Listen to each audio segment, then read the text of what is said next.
Good morning from the snowy Midwest.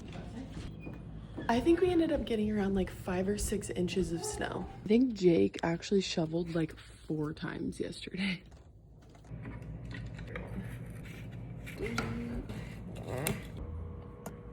Some hydration in.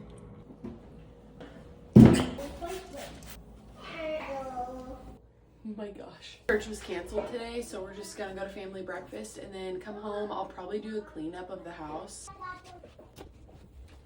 And you guys know the Broncos play today, so we will be watching that game. I know I said that we are going to family breakfast, but here I am making the kids breakfast at home. Both demanding chocolate dino bites. Obsessed with this set that I got from Amazon. I am going to be ordering it in more colors. I know the Chiefs aren't playing in the championship today, but we're still gonna wear red in support of them.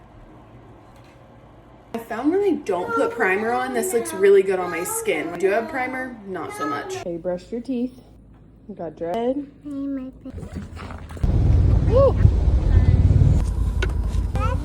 There you go.